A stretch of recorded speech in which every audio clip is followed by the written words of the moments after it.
shamans and gurus and leaders of all these ineffective groups, calling them, quote, snake oil salesmen, as if they were doing something wrong. McKenna says, gurus and meditation and spiritual teachings are all gentle deceptions meant to soothe the inner coward, not forge the inner hero. Gurus are the worst egotists the world has ever seen. All gurus are welfare organizations providing petty experiences to their followers. The guru game is a profitable industry. Try and make $2 million a year any other way. End of quote. While all this might be factually accurate, I don't share Jed's judgment that goes along with it. Yes, maybe there are a few leaders of these groups who are out to make a name and fame and fortune for themselves, and realize leading a group of human adults in the back of the theater can produce exactly that for them, even if the group doesn't produce any results for its followers. But even that isn't wrong. On the whole, I like to think many of these leaders are sincerely trying to find some answers. After all, someone has to be able to figure this out, don't they? Please? But all leaders of all groups end up hitting an impasse, mainly because their philosophy or technique or practice contains major and irreparable inconsistencies. There is a theory in social psychology called cognitive dissonance, which is an uncomfortable feeling caused by holding two contradictory ideas simultaneously. The theory of cognitive dissonance proposes that people have a motivational drive to reduce dissonance by changing their attitudes, beliefs, and behaviors, or by justifying or rationalizing them. As a human adult, for example, you may be opposed to cruelty to animals, but you still want to eat meat. This causes you a problem you must resolve in your mind somehow. An early version of cognitive dissonance theory appeared in Leon Festiger's 1956 book, When Prophecy Fails. This book gave an inside account of belief persistence in members of a UFO doomsday cult and documented the increased proselytization they exhibited after the leader's end-of-the-world prophecy failed to come true. The prediction of the Earth's destruction, supposedly sent by aliens to the leader of the group, became a disconfirmed expectancy that caused dissonance between the cognitions. The world is going to end, and the world did not end. Although some members abandoned the group when the prophecy failed, most of the members lessened their dissonance by accepting a new belief that the planet was spared because of the faith of the group. Jed McKenna suggests a human adult will experience something similar, which he calls spiritual dissonance. He says, a common example of spiritual dissonance would be, if God loves us, why does he allow so much suffering? The certainty of God's love is the internal belief. The obviousness of human suffering is the external reality. Is God unable to end suffering? No, we must answer, because he can do whatever he wants. Therefore, he must allow or even cause suffering. But how can that be if he loves us? Something somewhere has to give, or preferably, we avoid asking the question in the first place. End of quote. Different groups offer different solutions for this spiritual dissonance. One common technique is to create a new belief that builds a bridge between the two conflicting ones. Internal belief, God loves us. External reality, there is suffering in the world. Bridge belief, we only suffer because we are not worthy of God's love. Or, internal belief, we are made in the image of God, who is perfect in every way. External reality, we do bad things as human beings. Bridge belief, Life is a school, a training center, where we are supposed to learn and mature into perfect souls. My favorite example comes from my recent experience in the intentional community of Tamera in southern Portugal. One of the spiritual leaders there knows, deep in her heart, judgment is wrong. Her first contradiction, for to say that judgment is wrong is a judgment itself. But because of her compassion for others, she wants to change the world and make it a better place to live. She's smart enough to realize wanting to change the world is a judgment that things are wrong and need to be changed. So she comes up with a solution. We must accept things just as they are, without judgment, and then we can change them. What? Simple logic says that if you don't judge something as good or bad, or right or wrong, you will see that something as perfect exactly the way it is. Any action you then take will not be motivated by the need or wish to change it at all. We'll talk a lot more about this concept in later parts of the book. But none of the groups in the back of the theater is completely logical. Glaring contradictions show up very quickly in all the groups when an honest and objective mind shines the light of reason and discernment on them. Some groups simply pass off their inconsistencies to a higher authority. The Lord works in mysterious ways. Or, it's the job of the clergy to grapple with such imponderable issues. Or they tell their followers to ignore the tough questions altogether, or deny them, or simply stay occupied and distracted so these kinds of questions and countless others like them can never gain a foothold in our awareness. The main objective, however, is to stop the discomfort. Jed McKenna says, "The most sincere seekers are not seeking truth or answers. They're seeking relief from spiritual dissonance. Providing this relief is the lifeblood of the religious and spiritual marketplace. It has nothing to do with truth or awakening. In fact, just the opposite. In the final analysis, stripped of all its holy pretensions, the entire spiritual marketplace is really nothing more than an existential quick lube shop. And while there may be an endless variety in packaging, there is really only one product. Spiritual consonance is what all seekers seek, an end to discomfort. But the consonance they seek can only be found in deeper unconsciousness. To the best of my knowledge, spiritually inclined people from all walks and disciplines, at all stages, are really doing nothing more than maintaining or deepening their entrenchment and maybe piddling around with mildly altered states." End of quote. I still have many people I call my friends in all of the groups I belong to. Intelligent, well-meaning, well-intentioned human adults who care a lot about this world, probably a lot like you. And somehow it becomes easy to overlook these contradictions in order not to rock the boat the group is sailing in. The truth is, we don't want our group to have inconsistencies and contradictions, so they don't as far as we're concerned, even though they are written all over the elephant in the middle of the living room. Recently, one of the leaders of a group I belong to declared its Jewish members should no longer observe Shabbat, supposedly to help them break old patterns of religious tradition on the way to creating a new culture. However, the main group itself, basically Christian, continued to hold their Sunday morning services, complete with Amazing Grace as a hymn, and even called one of their daily meetings the Gospel Hour. No one spoke up or asked questions or issued a yellow card for hypocrisy.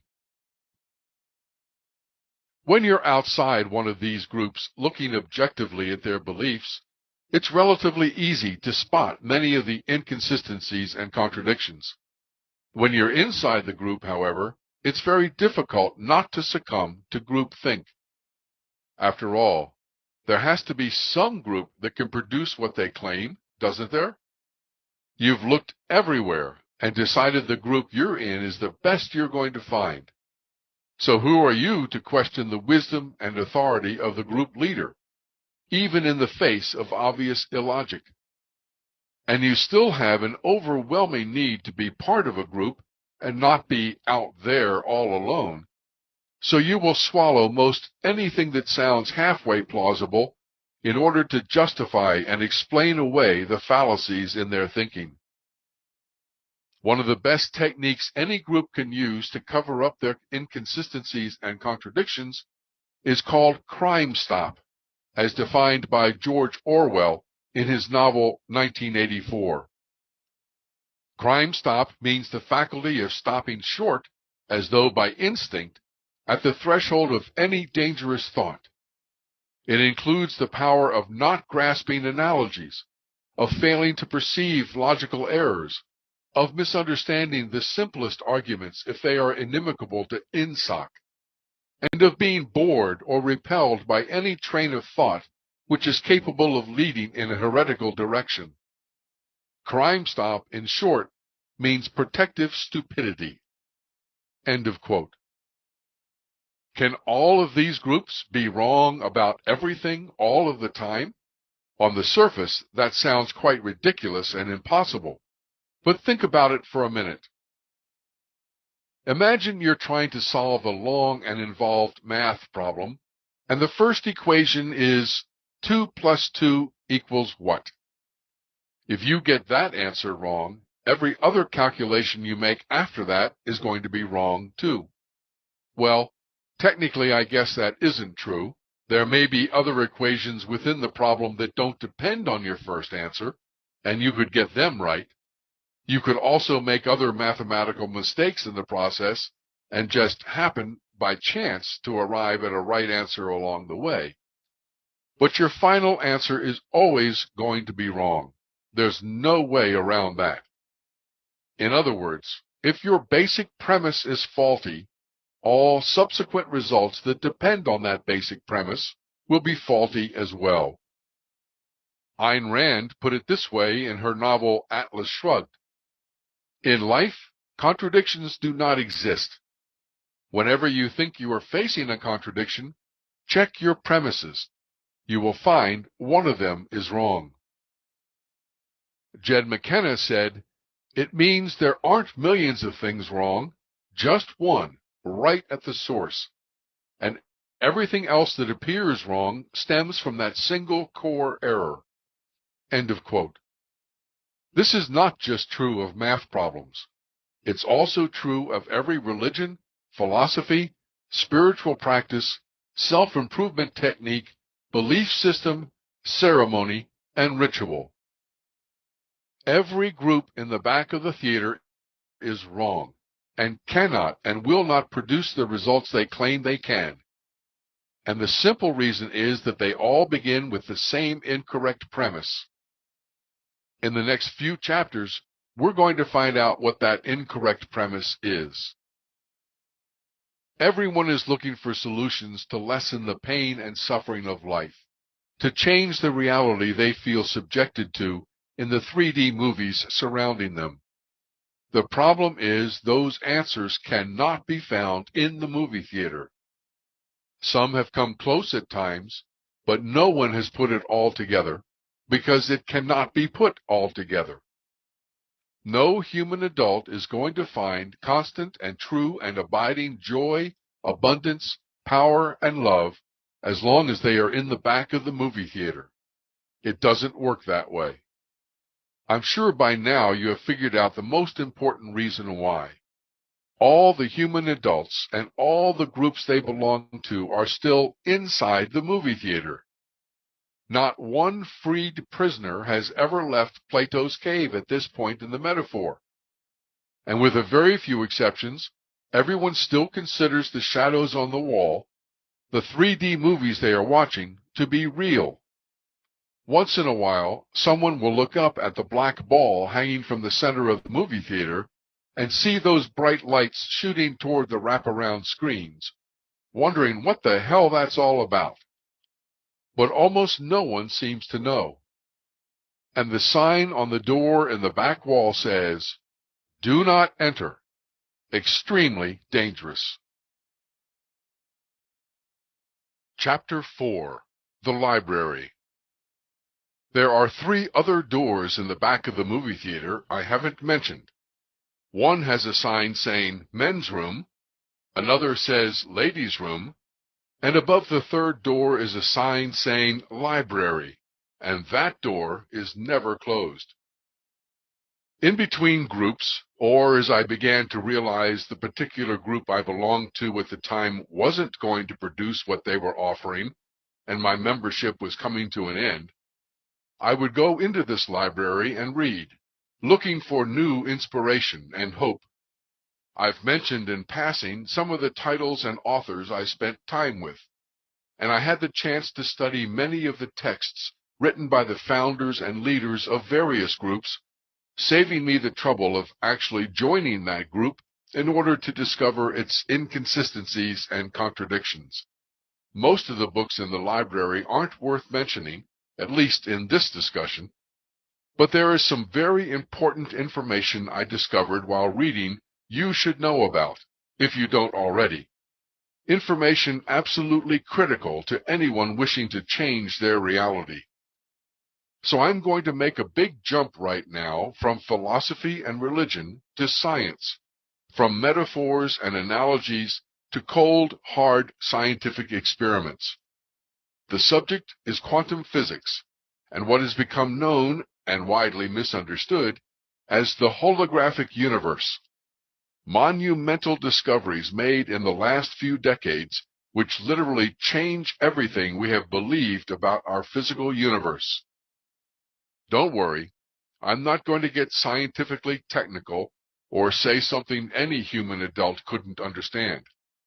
But if you are not satisfied with any of the groups you've joined, if you're looking around trying to find out why none of the groups have produced anything close to what you want to experience and what you think is possible to experience, then you should spend the next few chapters in the library with me, and bring your computer.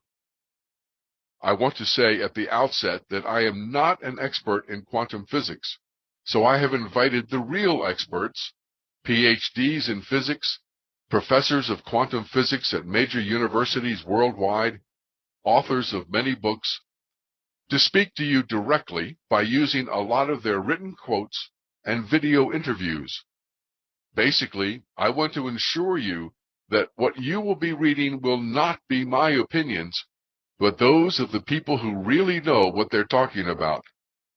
I've included a number of YouTube videos to watch, and I strongly suggest, either during or after you listen to this chapter, you go to an ebook version of this book and visit those links and watch those videos.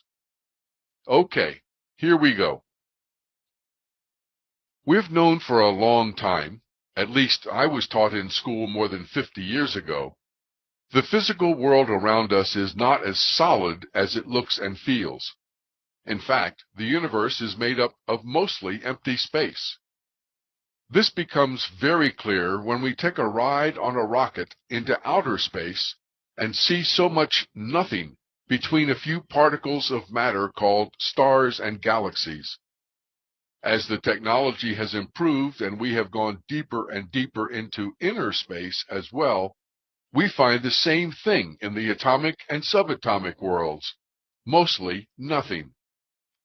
The very best and most fun way to experience this for yourself is to watch a 9-minute video called Powers of 10 from the office of Charles and Ray Eames, which they produced for IBM in 1977. There have been other videos made along the same lines. Cosmic Voyage, in 1996, produced for IMAX and narrated by Morgan Freeman, and Cosmic Zoom, produced by the National Film Board of Canada in 1968. The most important thing to see in these videos is that outer space and inner space look very much alike. There's hardly anything there except empty space. For example, if you took the nucleus of a hydrogen atom and blew it up to the size of a basketball, the electron that defines the outermost edge of that atom would be 20 miles away from the nucleus. And in between? Nothing. Nada. Zilch. Just empty space. Dr. William Tiller, professor emeritus at Stanford University, says, within all the atoms and molecules, all the space within them, the particles take up an insignificant amount of the volume of an atom. Dr. Stuart Hameroff, associate director of the Center for Consciousness at the University of Arizona, said simply, in fact, the universe is mostly empty. So, the first thing we have to understand is that matter is not solid, even though it looks and feels that way to us.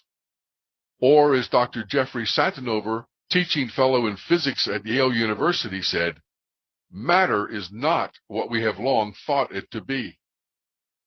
Matter is, in fact, full of empty space.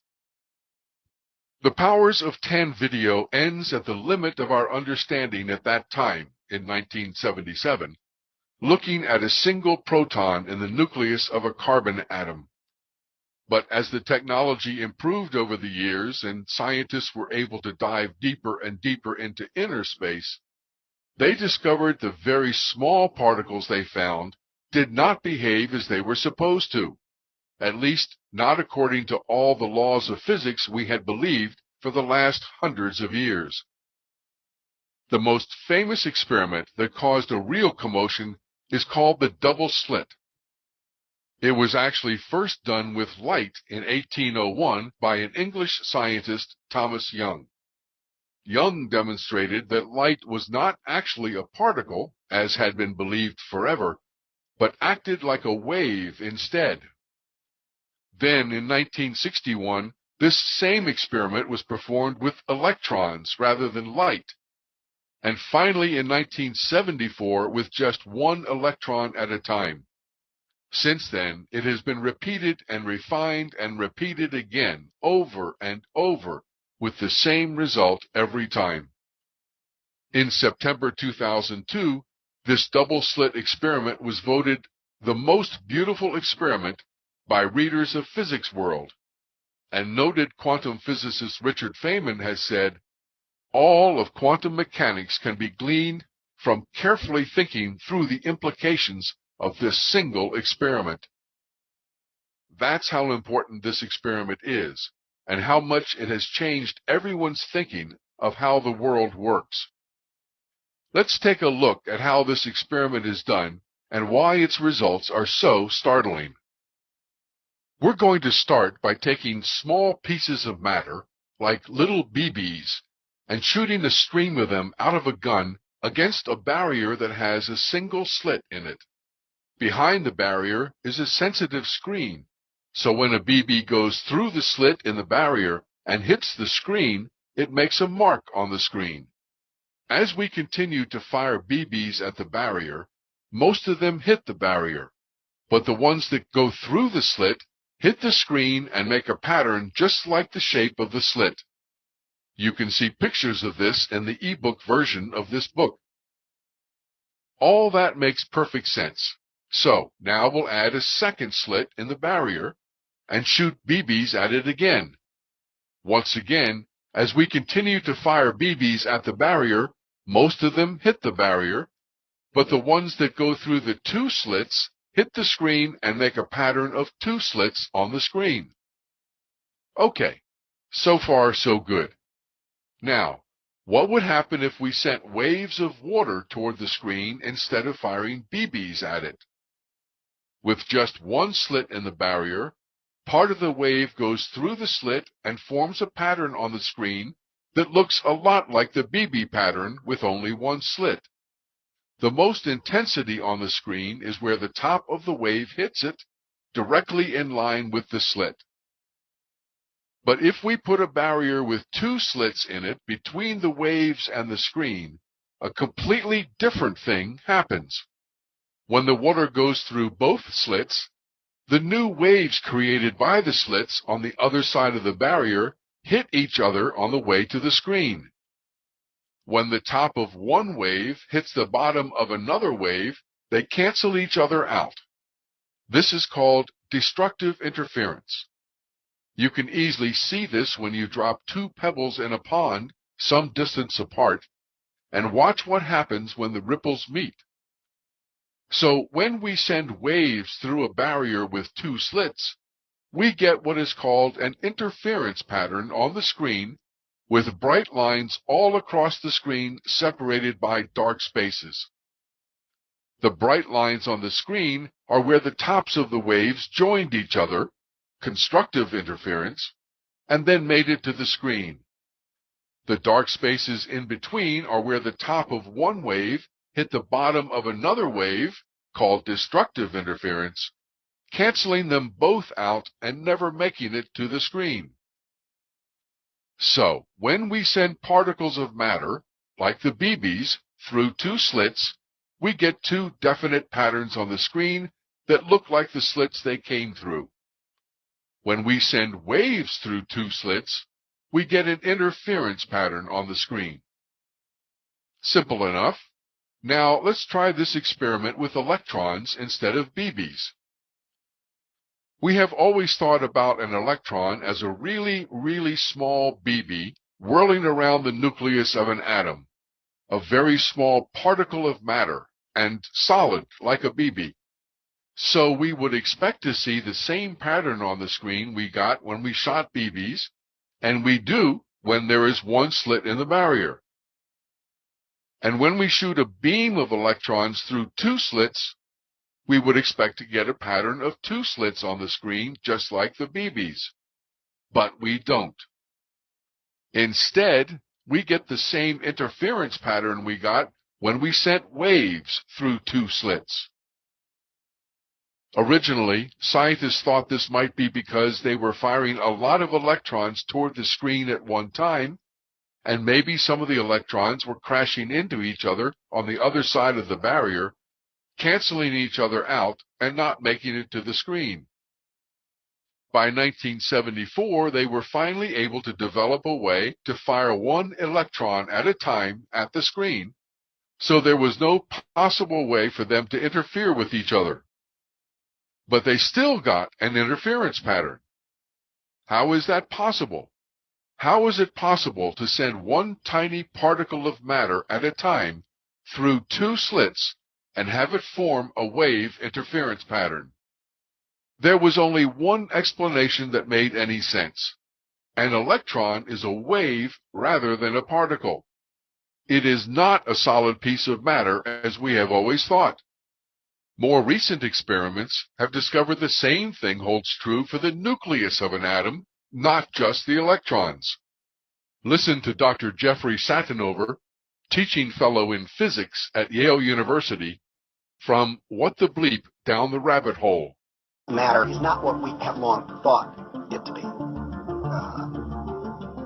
To the scientist, matter has always been thought of as sort of the ultimate in that which is static and predictable. We like to think of space as empty and matter as solid.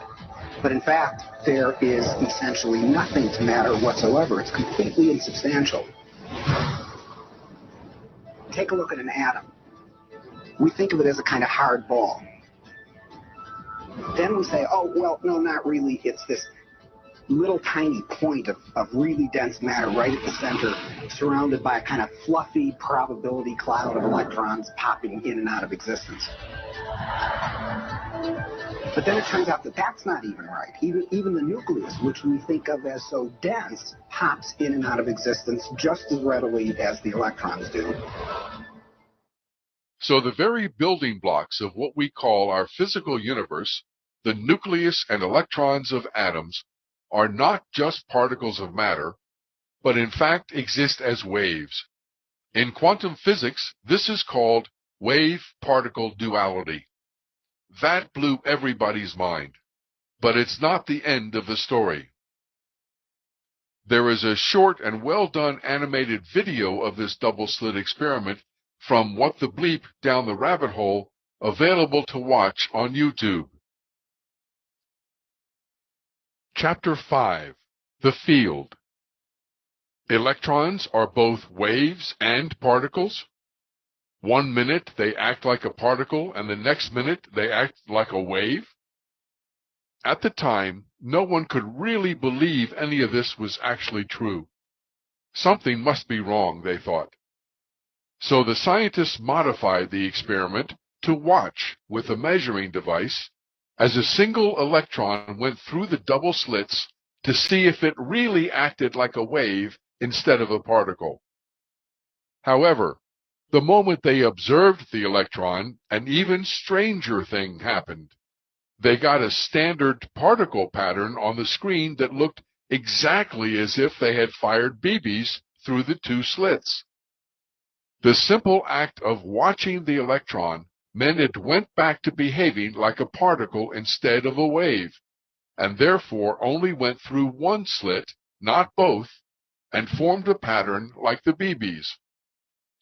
There is another short and well-done animated video of how an observer affects the double slit experiment from What the Bleep Down the Rabbit Hole, available to watch on YouTube. So, the final conclusion is this.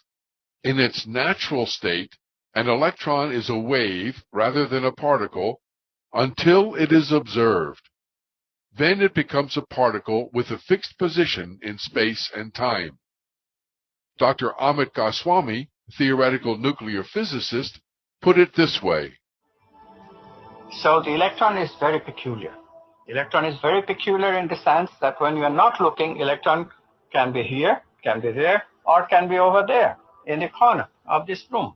It can be all over this room, so to speak. But whenever we look, this is the strange thing about these electrons. Whenever we look, we always find them to be in one particular Geiger counter, although we may have a room full of Geiger counters. This is the fundamentally important stuff about the electrons.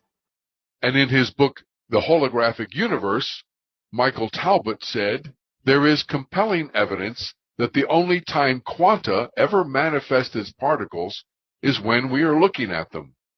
When an electron isn't being looked at, it is always a wave.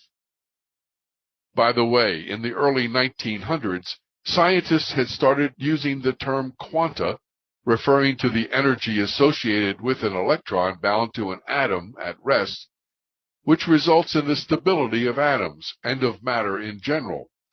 So the term quantum mechanics, and now more commonly quantum physics, has to do with the study of electrons and their energy.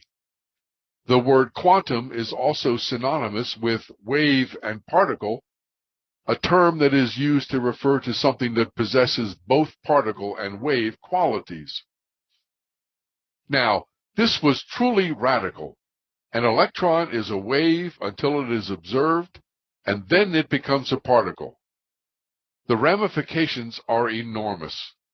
It means reality, the physical universe which we have always thought of to be solid and predictable, is not real, not solid and predictable at all, because the basic building blocks of that universe are not particles of matter, but waves of possibilities, waves of potential locations where an electron might appear as a particle when it is observed. But who is this observer?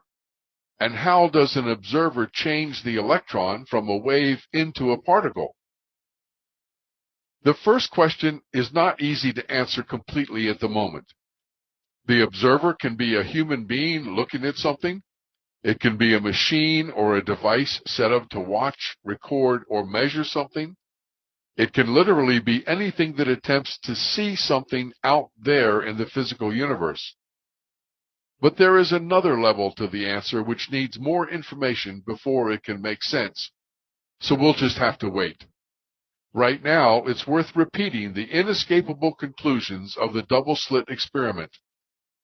According to quantum physics, the atoms, nucleus and electrons, that make up the physical universe we consider to be so solid and so real only appear to be solid and real when they are being observed. When they are not being observed, they return to a wave state of infinite possible locations. Now let's talk about how an observer changes an electron from a wave into a particle. Wait a minute.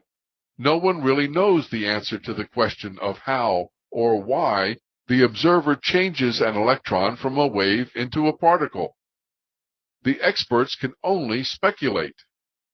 As Dr. Fred Alan Wolf, theoretical physicist, says, particles are really what they seem to be. They're momentary manifestations, momentary poppings of this deeper imaginary realm, this wave-like realm, this implicate order, as David Bohm would say it, this quantum wavy function, as quantum physicists might talk about it, in which there is no particle. There's just this waviness which can spontaneously pop out as particle.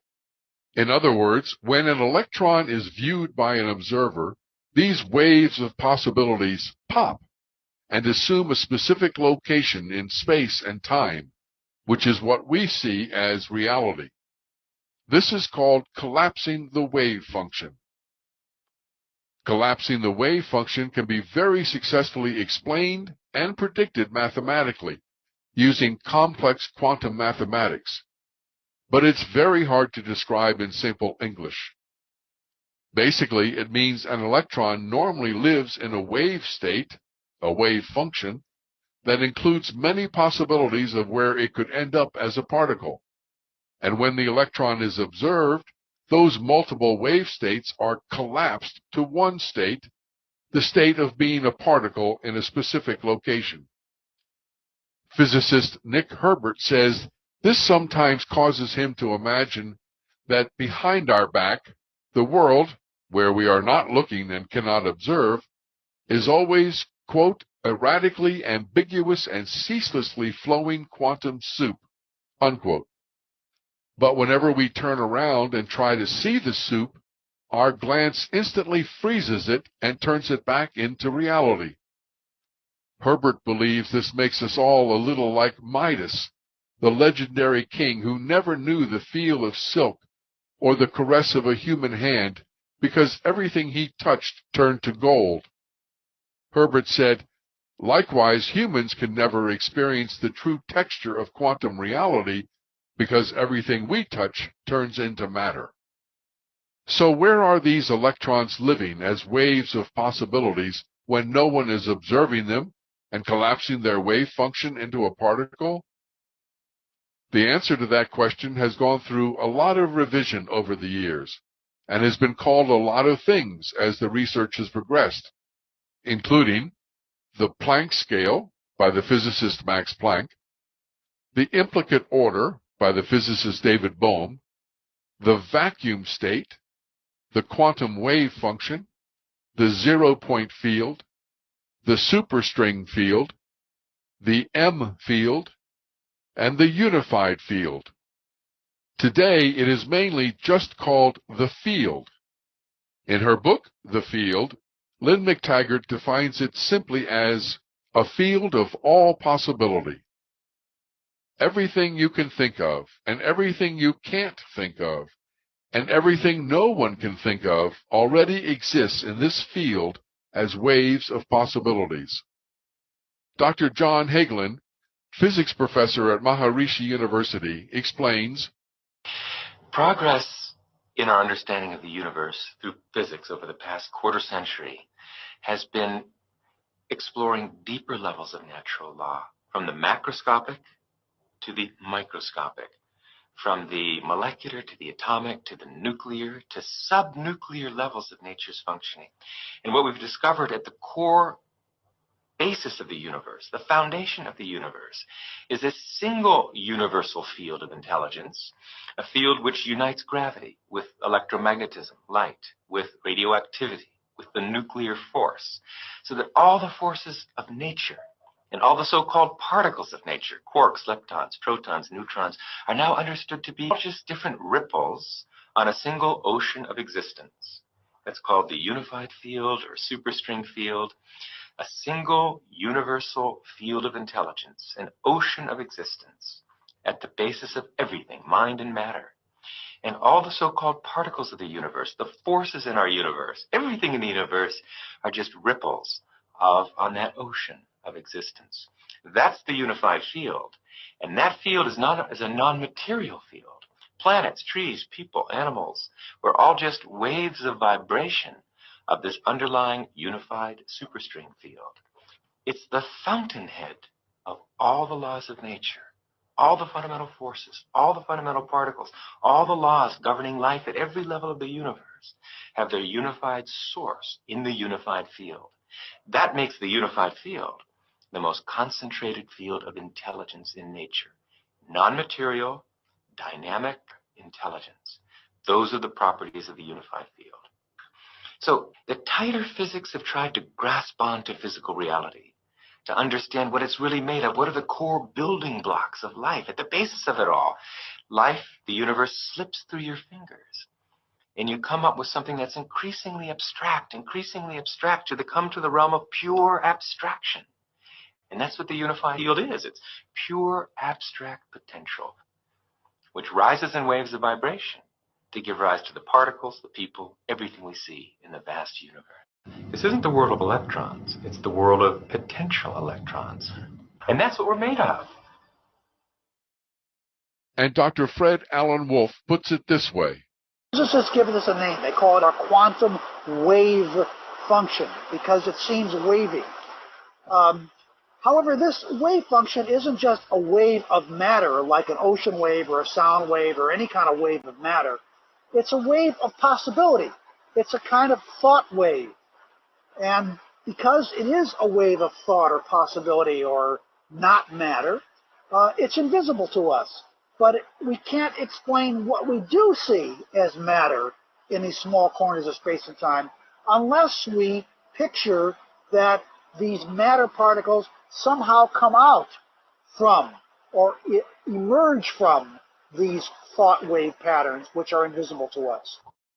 You can watch a video interview about the field with Drs. Hagelin and Wolf from What the Bleep Down the Rabbit Hole on YouTube. The problem is no one can prove that the field exists. You can't see it, you can't photograph it, you can't measure it, you can't hold it in your hand. But when quantum physicists assume the field is there, they can make incredibly accurate mathematical predictions about the physical universe and how it behaves, which they cannot do without taking the field into account. As Fred Alan Wolf said, we can't explain what we do see as matter unless we picture that these matter particles somehow come out from or emerge from these thought wave patterns. Think of it as electricity. You can't see electricity itself. You can only see what electricity produces. One American comedian joked he wouldn't pay his electric bill until the company showed him the electricity he was paying for. But we can see the light electricity makes, and the power, and the other effects we count on every day and now take so much for granted. And when we see those effects, we know electricity must exist. The same thing is true for the field. Even though we can't prove it exists scientifically, nothing makes sense without it in light of the results of the most recent experiments. Another example might help make this clearer. If you were an Aborigine living in the outback of Australia with no contact with the outside world, and someone brought you a radio, you might wonder how it works when you hear music coming out of the box. You might even take it apart, looking for an orchestra of very little people inside playing the music you hear. But after a while, you'd realize the only way to explain the music is to assume there are invisible radio waves in the air, and this box simply captures those waves and translates them into sound, even though you couldn't prove it. We have finally reached the point of human understanding, now supported by scientific evidence, that there are waves all around us. But this time they're not radio waves, they're not ocean waves, they're waves of the field. They're waves of potentiality, and when they are observed, they turn into the physical universe we see. I'll talk a lot more about this concept in later chapters. For now, it is enough to know the field must exist. It is outside of space and time, and it includes an infinite number of possibilities, but only in wave form. This field does not contain particles. It is not matter. It is not part of the physical universe. Instead, it is what the entire universe is made from these waves of possibilities. But how did this field come into existence? Who made it? Where did it come from? Science has no answer for these questions. They only know the field must exist. So I will not speculate about how the field was created, or who might have created it, or how it already contains all possibilities, because, well, simply because there is absolutely no way a human adult can understand or have a direct experience of anything that happens on the other side of the field. This will also become clearer in later chapters. The next question we can ask, though, is how is physical reality created from this field? Chapter 6: The Hologram. How is reality created from the field?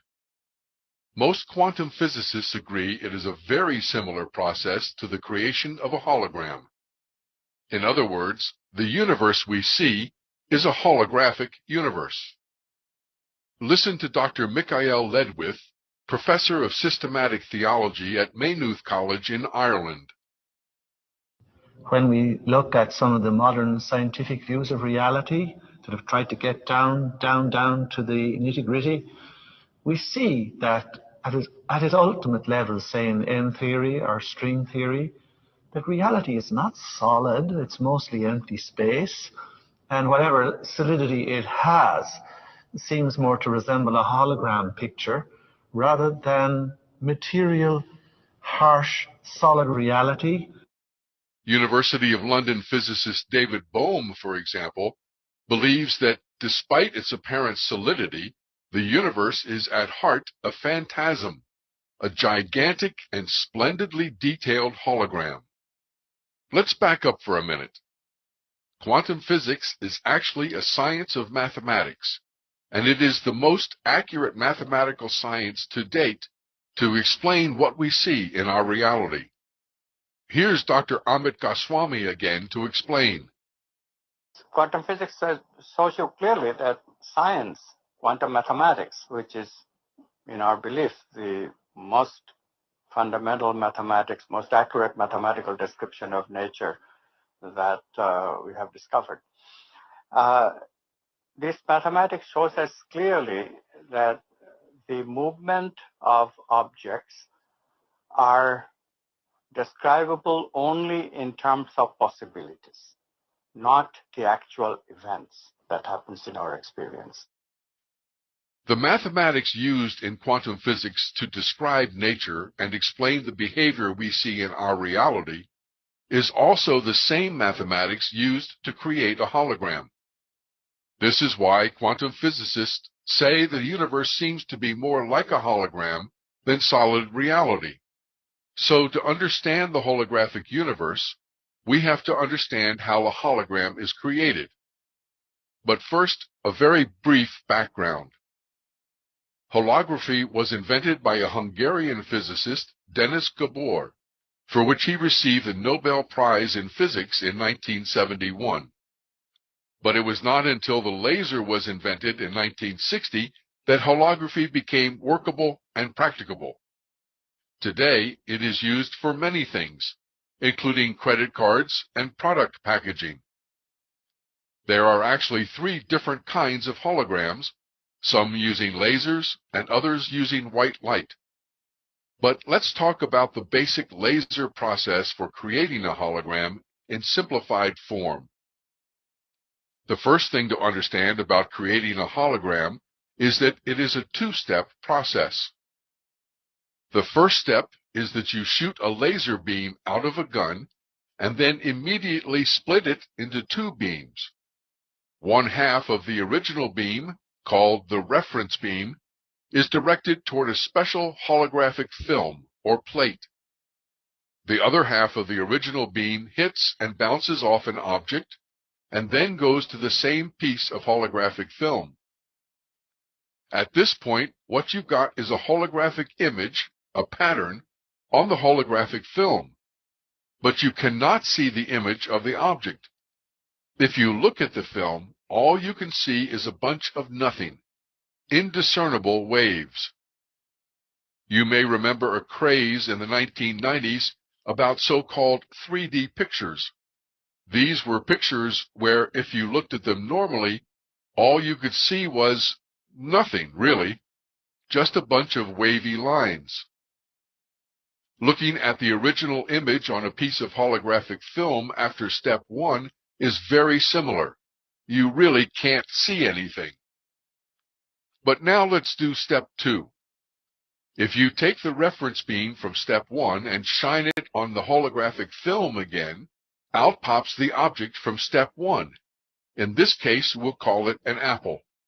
This would be the equivalent of changing your focus to have the 3D picture pop out as a discernible image. Now, the most interesting thing about this holographic image of an apple that pops out in step 2 is that it looks very real and very solid. So real that your mouth can water and you want to pick it up and take a bite. But if you try to pick it up, your hand will go right through it, since there is nothing there. Michael Talbot, in his book, The Holographic Universe, explains that creating the illusion that things are located where they are not is the quintessential feature of a hologram. If you look at a hologram, it seems to have extension in space. But if you pass your hand through it, you will find there is nothing there. Despite what your senses tell you, no instrument will pick up any energy or substance where the hologram appears to be hovering. This is because a hologram is a virtual image, an image that appears to be where it is not. End of quote.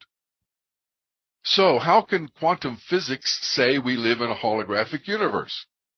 That doesn't make any sense. What we see and touch looks and feels very real and very solid. We can reach out and grab and eat the apple we see in front of us. So how can it be a hologram? We also don't fall through the floor, nor can we walk through walls. Well, the vast majority of us can't. The first answer is to say that many quantum physicists don't actually say our physical reality is a hologram.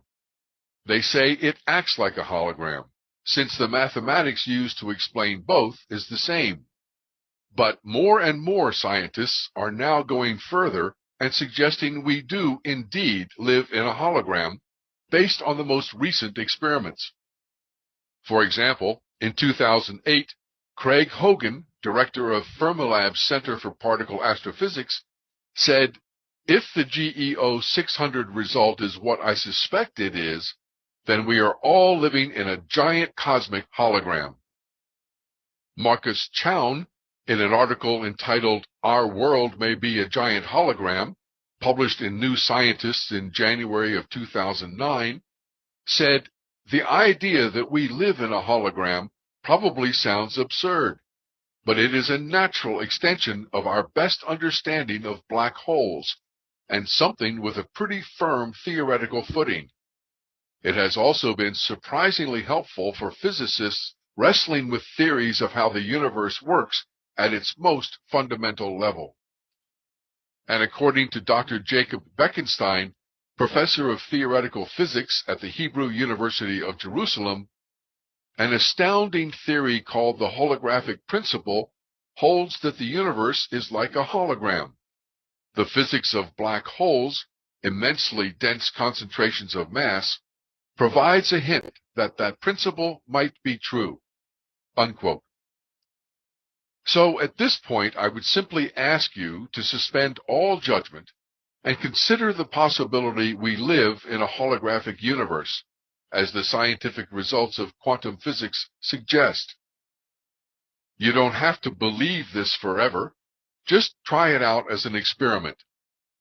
I admit this is a radical way of thinking, but after all we've been through trying to find the truth, most of which didn't work very well, maybe it's time to get a little more radical.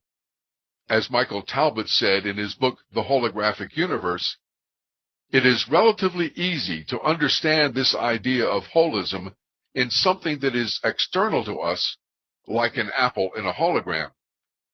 What makes this difficult is that we are not looking at the hologram. We are part of the hologram.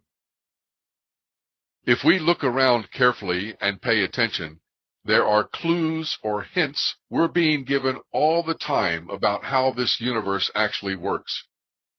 I'm going to mention a few of those hints over the course of this book, and I'm going to be suggesting some Hollywood movies for you to rent and watch. Now, you might say, that's all fiction, it's just a movie. And you would be right. But fiction and movies can also give us hints about what is really going on, especially science fiction. When I was young, there was a comic book called Dick Tracy, and Dick had this really incredible wristwatch two-way radio thingy. I say incredible because in the 1950s it was pure science fiction. Today, it's a reality. I could, and you could, list hundreds of things in the field of technology, for example, that were first mentioned in some artistic medium that have come true in the last few decades, not the least of which are George Orwell's 1984 and Ayn Rand's Atlas Shrugged, unfortunately. So there are two short videos on YouTube I want you to watch to get a better idea what this whole holographic concept is about and how real a hologram can seem. One is a scene from the movie The 13th Floor. In this movie, a German scientist figured out how to create a full-blown hologram that one can become part of, like a total immersion movie. But the scientist gets murdered, and his friend and partner, Douglas Hall, wants to find out who did it. So Douglas gets in the hologram machine and enters into a hologram of Los Angeles in 1937, where the scientist had left him a clue about his murder. The scene you will watch is Douglas's first time in the hologram machine. Please note how he reacts to being in a hologram and his astonishment at how real it looks and feels to him. The second clip is from Star Trek: The Next Generation, Episode 16. Since the Starship Enterprise was traveling around the universe all the time, they had to figure out how to make it possible for the crew to take a vacation. So they created the holodeck, a room where any hologram could be requested and created for their relaxation and enjoyment. The scene you will watch is Commander Riker asking to spend time in New Orleans playing some jazz with a very interesting audience. Again, notice how surprised he is that the woman looks and feels and smells so real. But if all of this is possible, the question then arises, how is our holographic universe created for us to experience as the physical universe? Chapter 7. There is no out there, out there. Dr. Karl Pribram has had a long and illustrious career. Born in Austria in 1919, Pribram is both a neurosurgeon and a neurophysiologist who spent many years trying to find out where memories are stored in the brain. The problem was that in the 1920s, a brain scientist by the name of Carl Lashley had found that no matter what portion of a rat's brain he removed, he was unable to eradicate its memory of how to perform complex tasks it had learned prior to surgery. So Pribram set out to solve the mystery of memory storage that seemed independent of brain cells, called neurons.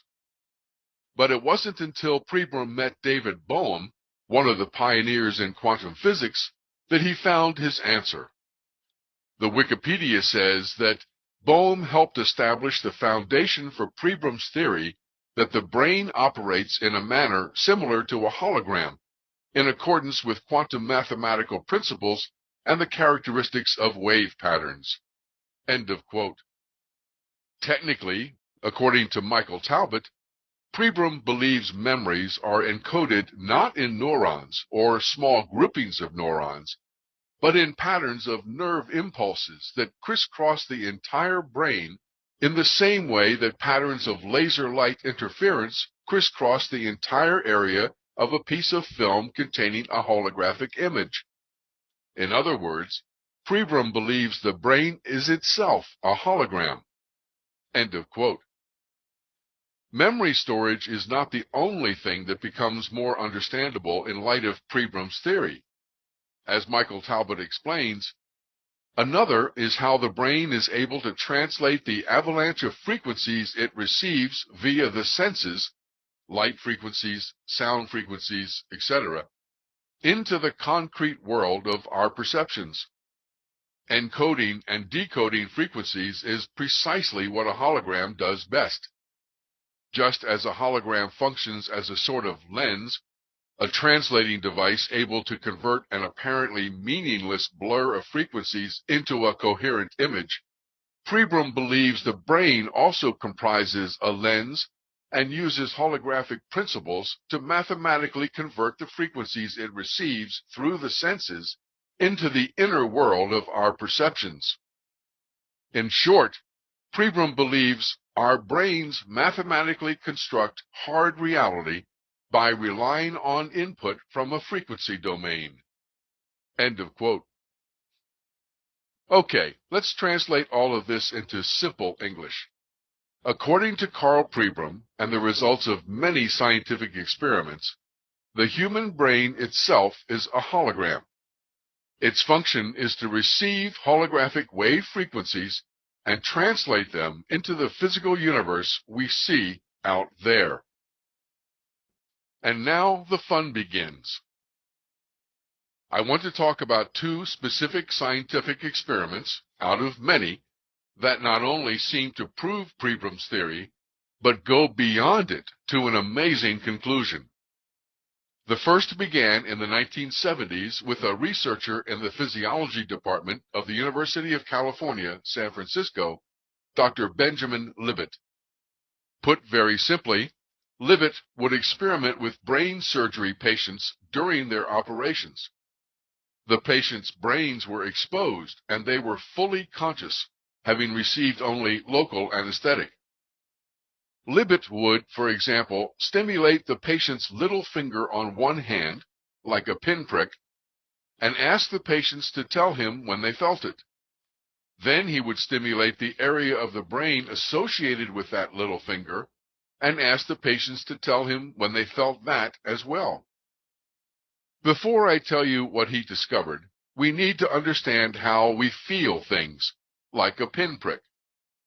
The stimulus, or pinprick, is transmitted from the location on the body where it happened to the brain, and then the brain lets us know about the sensation. Technically, we don't actually feel things where they happen. We feel them in the brain. So it would make sense that if you stimulate someone's little finger, it would take time, maybe fractions of a second, for the nerves to move that sensation to the brain where it would be felt. Since the physical body is limited by space and time, and nothing in the physical universe, at least according to Einstein, can travel faster than the speed of light. Basically, it would take time for a stimulus on the little finger to get to the brain and for the person to then become aware of it. On the other hand, it would also make sense that if you stimulated the brain directly at the exact location where the little finger sends the sensation to be felt, the person would be aware of it immediately. In other words, there would be no time delay since the brain already has the information about the stimulus and only needs to alert the person to the sensation. What Libet found, and others after him, was that the exact opposite was true. In fact, you will probably hear many times in this book that the information we're getting from the scientific research in quantum physics is proving that the opposite of a lot of what we have always believed is true. Libet's patients would tell him instantly, with no time delay, when he stimulated their little finger. And yet there was a delay when he stimulated the brain directly. Listen as Dr. Stuart Hameroff describes these experiments by Dr. Libet from What the Bleep Down the Rabbit Hole.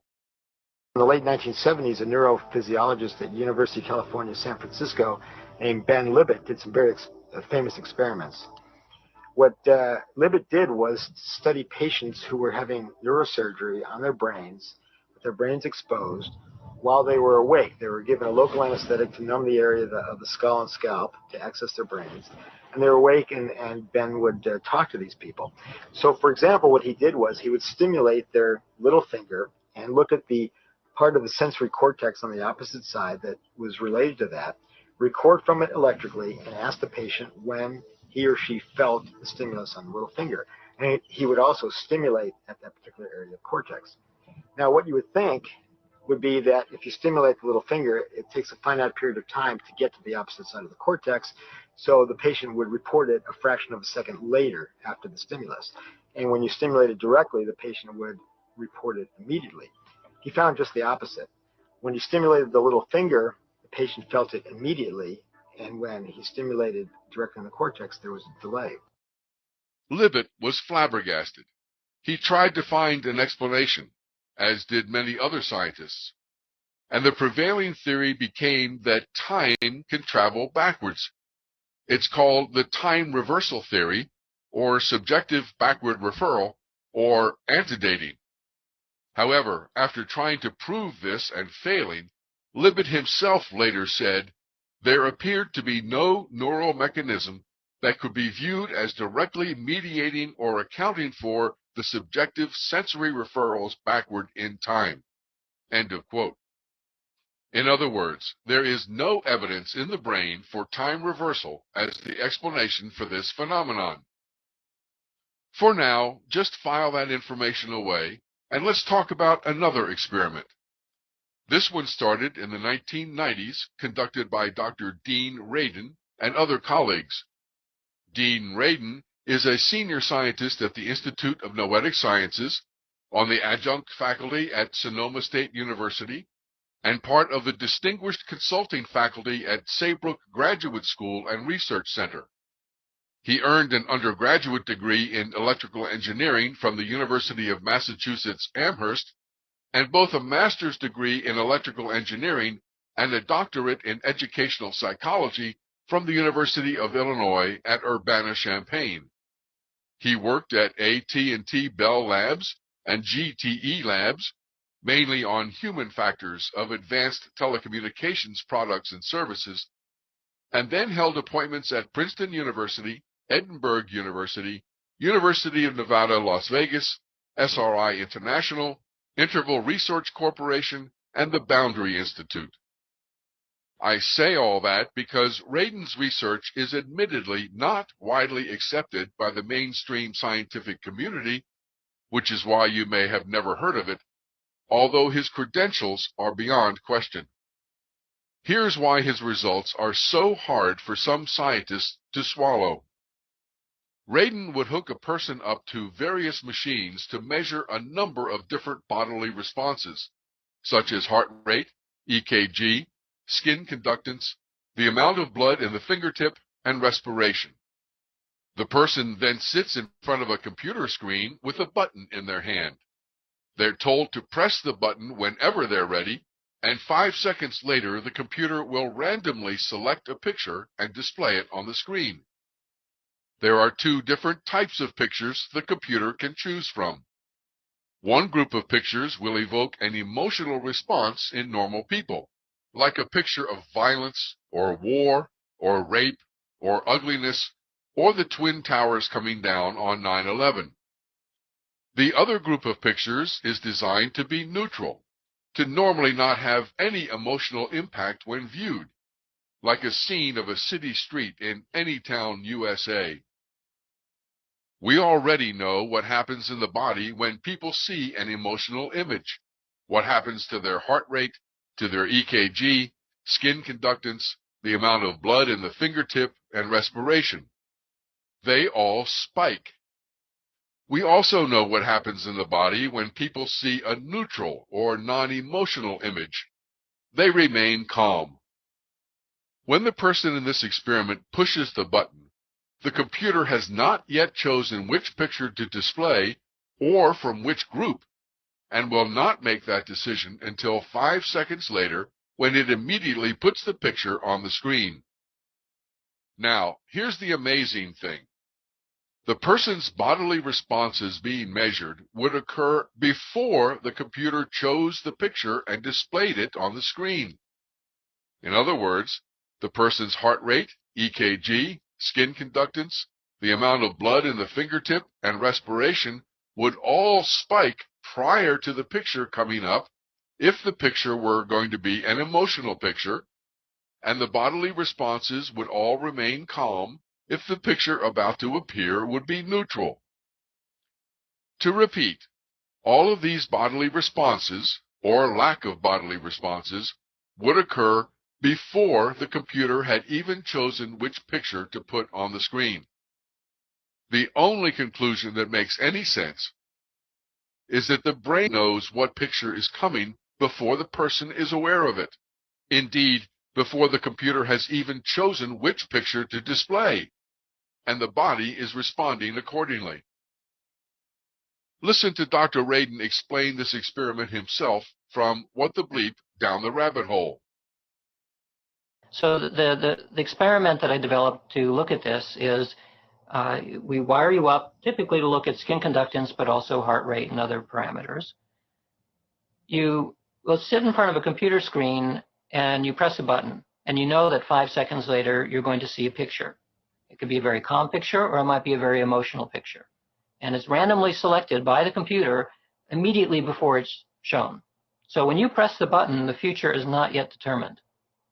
So you need real precognition in order to be able to jump into the future and get it somehow. So since we're looking at your physiology, we know what happens to physiology after you see an emotional image. And we know what happens after you see a calm image. The question is, does that future experience leak into your present? Does it happen before you see the picture? And through this experiment, you can see what happens. Electrical activity of the heart, EKG. This is photoplethysmograph, which is the amount of blood in the fingertip. And respiration, breathing in, breathing out. Press the button. Well, what happens to physiology? Well, if it starts rising before the image appears, it may suggest that you're about to get an emotional picture. And if it stays calm, it suggests maybe you're going to get a calm picture. So we've done this kind of experiment for several hundred people, and colleagues have run this experiment as well. And as it turns out, that is exactly what you see. People become aroused before randomly selected pictures in the future that happen to be emotional, and they remain calm before randomly selected pictures that are calm. Dr. Andrew Newberg, director of the Center for Spirituality and the Neurosciences at the University of Pennsylvania, adds that there have been some studies which have shown that when people are beginning to move a hand or beginning to say something, that there's actually activity in the brain in certain nerve cells of the brain, even before they become consciously aware of what they're trying to do. And the very latest evidence, in July of 2010, comes from a BBC documentary called Neuroscience and Free Will. Here's the setup. The subject lies in a CT scanner holding a button in each hand. All the subject has to do is decide to press the button in his left hand or the button in his right hand, and then press the appropriate button immediately while the CT scanner records his brain activity. The result is that the brain clearly shows up to 6 seconds in advance which button the person will press, left or right. This is 6 seconds before the subject consciously decides which button he will press. The brain activity is so clear and 100% consistent that the technician watching the scanner could easily predict with absolute certainty which button the subject would press before the subject makes his own conscious decision. You really need to watch the video on YouTube to believe it. What does all this mean? Before I answer that question, I have to introduce one last scientific concept called Occam's razor, a principle that's been hanging around for almost 700 years. It is often paraphrased as, all other things being equal, the simplest solution is the best, although that's technically not the correct interpretation of Occam's razor. It is also called the scientific principle of parsimony, which is a preference for the least complex explanation for an observation. The general rule is that the best answer requires the least number of assumptions and postulates the fewest entities. There have been many different attempts to explain the results of these brain experiments by as many different scientists.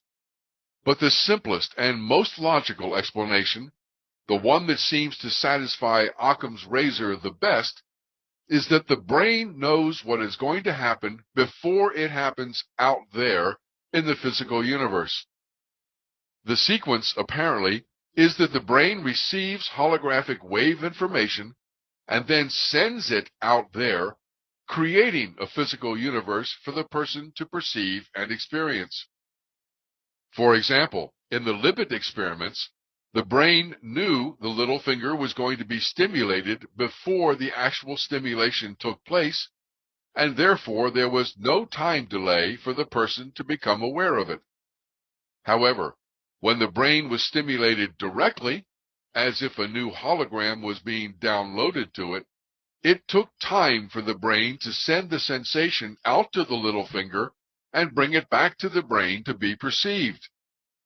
In Radin's experiments, the only thing that makes sense is that the brain knew what picture would appear because it was creating the reality that was about to happen, not simply responding to a reality after it happened.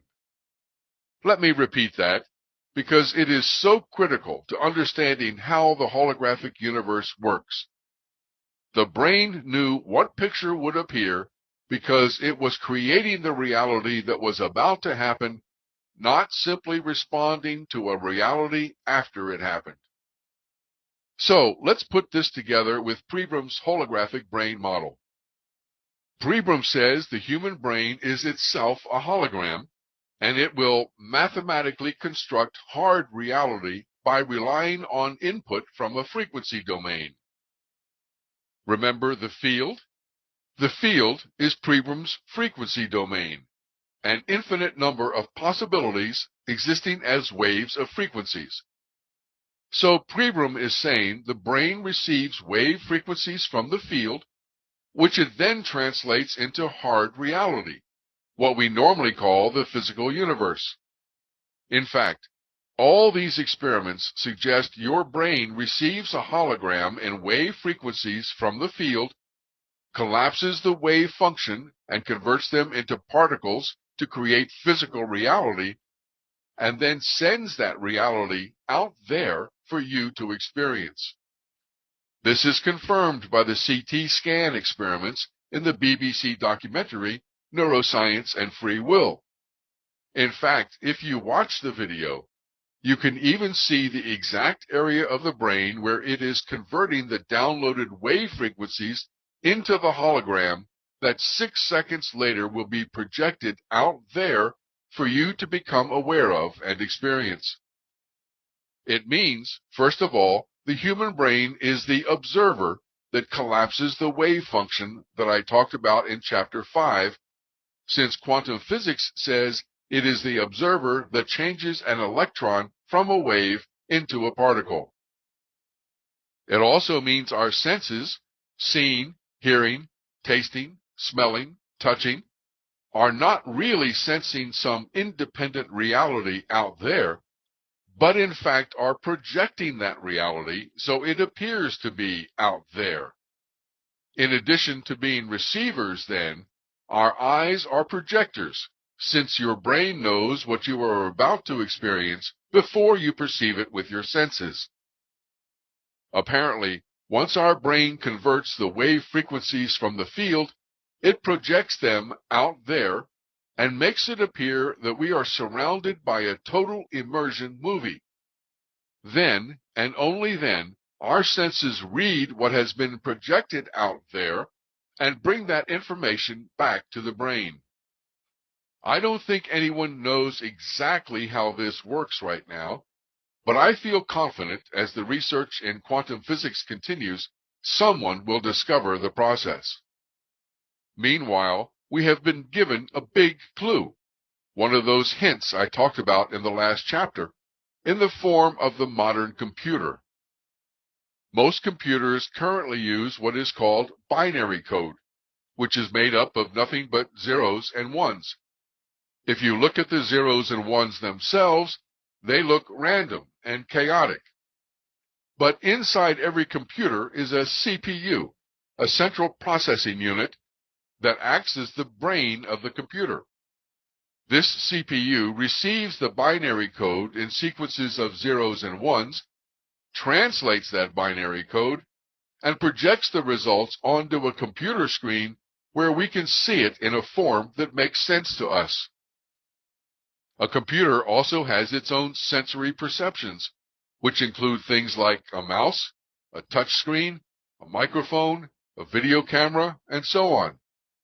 When we interact with the computer through one of its senses, like clicking the mouse, that message gets sent back to the CPU for further processing. Therefore, in the same way a computer's CPU receives its binary code, translates it, projects the results onto a screen, and then processes the inputs that come back through the mouse and other sensory perceptions, our human brain receives wave frequencies from the field, translates them into particles by collapsing the wave function, projects the results out there, and then processes the inputs that come back through our own sensory perceptions.